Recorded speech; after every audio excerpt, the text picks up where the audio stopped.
Hello दोस्तों, स्वागत है आपका हमारे चैनल नॉलेज गलियारा में। दोस्तों, भारत ने वियतनाम के साथ मिलकर एक बड़ा दांव खेल दिया है, जिससे चीनी सरकार एकदम अंदर तक हिल गई है।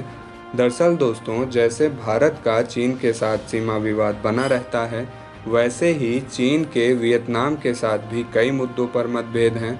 इतना ही नहीं, चीन और वियतनाम का 1979 में एक भयंकर युद्ध भी हो चुका है, जिसमें वियतनाम ने चीनी सेना को पीछे धकेल दिया था।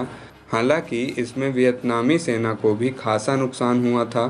दोस्तों, भारत और वियतनाम के सैनिकों में अगर समानता की बात की जाए तो दोनों ही देशों के सैनिकों में राष्ट्र प्रेम कूट कूट कर भरा हुआ है, जबकि चीनी सैनिकों में इसका अभाव दिखता है।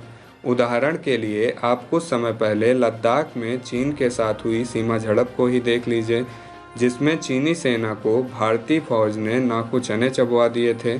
और यही एक बड़ा कारण है जो भारत और वियतनाम को एक नेचुरल एलाई बनाता है, क्योंकि दोनों ही देश चीन की विस्तारवादी नीतियों से खासा परेशान हैं। ऐसे में भारत ने वियतनाम के साथ मिलकर एक बड़ा प्लान बना लिया है। दरअसल दोनों देशों ने हाल ही में एक बड़ा सैन्य समझौता किया है, जिसमें दोनों देश एक दूसरे के सैन्य ठिकानों का उपयोग कर पाएंगे। रेफरेंस के लिए आप द हिंदू न्यूज़ के आर्टिकल का स्क्रीनशॉट भी देख सकते हैं। तो दोस्तों, इस समझौते के बाद दोनों देशों की आर्मी एक दूसरे के ठिकानों का प्रयोग तो कर ही सकेंगी, साथ ही में एक दूसरे के जहाज यहां पर रिफ्यूलिंग भी कर सकेंगे, और इससे दोनों देशों के बीच सामान और सेवाओं की आवाजाही को भी बल मिलेगा। इसलिए इस समझौते को लॉजिस्टिक सपोर्ट एग्रीमेंट या विजन डॉक्यूमेंट भी कहा जा रहा है। ऐसे में दोस्तों, वियतनाम भारत के लिए कितना इम्पोर्टेंट है, इसका अंदाज़ा आप इसी बात से लगा सकते हैं कि वियतनाम का यह पहला ऐसा समझौता होगा जो उसने भारत के साथ किया है। हालांकि भारत के लिए लॉजिस्टिक एग्रीमेंट करने वाला वियतनाम चौथा देश होगा, क्योंकि इससे पहले भारत ने अमेरिका, फ्रांस और रूस के साथ यह समझौता कर लिया है। वहीं इस समझौते से इंडो पैसिफिक रीजन में भारत को एक मजबूत बढ़त मिलेगी। दोस्तों, वैसे तो दक्षिणी चीन सागर में अपनी उपस्थिति बढ़ाने के लिए अमेरिका भी बड़ा बेताब है और वह इस तरह के समझौतों में शामिल भी होना चाहता है, लेकिन अमेरिका और वियतनाम के रिश्तों में कड़वाहट के चलते ऐसा नहीं हो पा रहा है।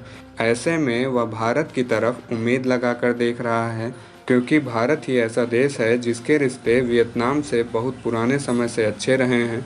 और ऐसे में दक्षिणी चीन सागर में अमेरिका को भी सहयोगी बनाने पर भारत इन दोनों देशों के बीच में एक कड़ी के रूप में काम कर सकता है। दोस्तों, भारतीय क्षेत्र से बाहर वियतनाम और ओमान दो ही ऐसे देश हैं जहां भारत के नौसेना बेस हैं। इन दोनों ही देशों में भारत के तीन युद्धपोत हमेशा तैयार खड़े रहते हैं। हालांकि दोस्तों, इस मामले में चीन भी भारत से पीछे नहीं है, क्योंकि हाल ही में उसने भी कंबोडिया के साथ मिलकर एक गुप्त नौसैनिक अड्डा बनाया है।